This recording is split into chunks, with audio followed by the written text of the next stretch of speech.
Victor Roque restera-t-il à Barcelone? C'est ce que nous allons découvrir dans notre actualité d'aujourd'hui.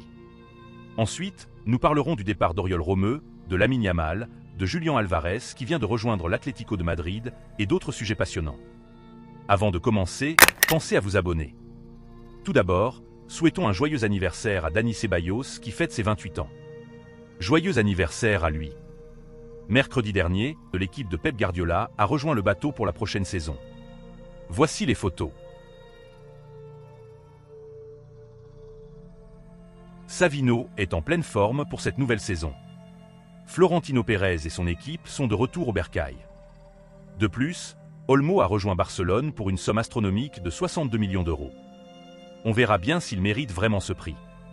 Après une performance exceptionnelle lors de l'Euro, Lamine Yamal est de retour à Barcelone avec son agent Jorge Mendes, réclamant une augmentation de salaire avant ses 18 ans. En réalité, c'est Barcelone qui a façonné Lamine, tout comme cela avait été le cas pour Lionel Messi. Cependant, avec la valeur marchande de Lamine en hausse et ses exploits lors du dernier Euro, je pense qu'il mérite cette augmentation. Voici les sponsors des équipes de Liga pour cette nouvelle saison. Nous savons tous qu'Oriol Romeu est retourné à Gérone grâce à un prêt pour éviter de rester sur le banc à Barcelone. Dans le contrat de prêt récemment actualisé entre Barcelone et Gérone, les dirigeants catalans exigent que, lors des rencontres entre ces deux équipes, Romeu ne puisse pas participer, étant toujours techniquement un joueur du Barça. Cette clause semble sage, surtout après l'incident où Joao Félix, prêté à Barcelone par l'Atlético Madrid, avait marqué contre son club d'origine et célébré le but, ce qui n'a pas plu à l'Atlético. Jadon Sancho, impressionnant lors de la Ligue des Champions avec le Borussia Dortmund, est convoité par le Paris Saint-Germain. Cependant, Manchester United refuse de le laisser partir pour l'instant. Sancho a exprimé son bonheur de retrouver ses coéquipiers et, malgré les rumeurs, il ne rejoindra pas le PSG pour le moment. Quant à Victor Roque, qui rêvait de jouer pour Barcelone, il n'est plus autant accueilli par les supporters catalans. Avec le départ de Xavi Hernandez et l'arrivée de Hansi Flick, on espérait que Roque aurait plus de temps de jeu, mais sa situation est devenue embarrassante. Malgré plusieurs offres de la Saudi Pro League, Roque les a toutes déclinées, préférant se faire un nom en Europe et acquérir des trophées. Récemment, la Lazio a fait une offre, mais Barcelone la juge insuffisante, réclamant au moins 40 millions d'euros pour ne pas perdre sur l'investissement initial. Je crois que Roque pourrait briller en Serie A et faire taire ses détracteurs.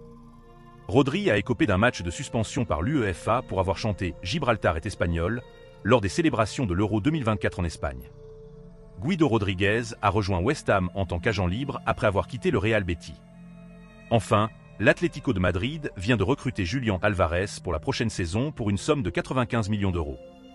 Ce transfert place l'Atlético parmi les clubs ayant le plus dépensé pour des joueurs cette année. Je pense que Julián Álvarez a le potentiel pour se faire un nom à l'Atlético, surtout en considérant la manière dont le club met régulièrement le Real Madrid en difficulté. Son adaptation au système de jeu de Diego Simeone ne devrait pas poser de problème, bien que je l'aurais davantage vu s'épanouir dans le jeu barcelonais, étant donné son passé sous Pep Guardiola. Mais seul l'avenir nous le dira. Voici une déclaration d'Ilkay Gündoğan sur Arda Güler après le Clasico en Amérique. J'ai beaucoup d'affection pour lui. C'est un garçon doté d'un grand caractère. J'espère qu'il continuera à progresser. Il évolue déjà dans un immense club comme le Real Madrid. Nous allons nous affronter, et nous sommes tous deux très compétitifs. Voici les top 10 des plus gros salaires de la Premier League.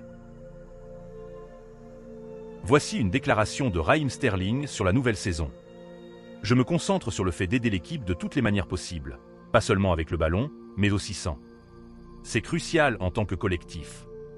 Nous avons des joueurs de grande qualité, il suffit juste de les unir. Je vois un immense potentiel dans cette équipe. Après avoir exprimé son intérêt pour Ilkay Gündoğan, José Mourinho, en quête de renfort au milieu de terrain, vise également Nemanja Matic, autrefois son protégé. Mourinho souhaite entamer la saison avec un milieu de terrain solide, capable d'assurer à la fois offensivement et défensivement pour son système de jeu. Malgré l'offre, Gündoğan a décliné la proposition de Mourinho. De son côté, Nemanja Matic pourrait également refuser, préférant continuer à partager son expérience en Ligue 1 avec l'Olympique lyonnais. Joao Félix, qui rêvait de rejoindre le FC Barcelone, a vu son rêve s'évanouir. De retour à l'Atlético Madrid, le club qu'il a vu partir n'est pas intéressé à le conserver après ses déclarations peu flatteuses sur son bonheur au sein de l'équipe. Après une saison difficile et sans succès avec Barcelone, le club catalan n'a pas souhaité lever sa clause libératoire. Bien que des rumeurs suggèrent que Barcelone pourrait encore être intéressé, l'Atlético a augmenté la clause libératoire de Félix à 60 millions d'euros. Barcelone, ayant déjà déboursé 62 millions d'euros pour Dani Olmo, n'est plus en mesure de faire une telle dépense. West Ham et Benfica sont intéressés par le joueur, mais la clause libératoire pose un problème pour Benfica. Si Félix est tenté par un transfert en Angleterre, il pourrait commencer la nouvelle saison sous les couleurs de West Ham.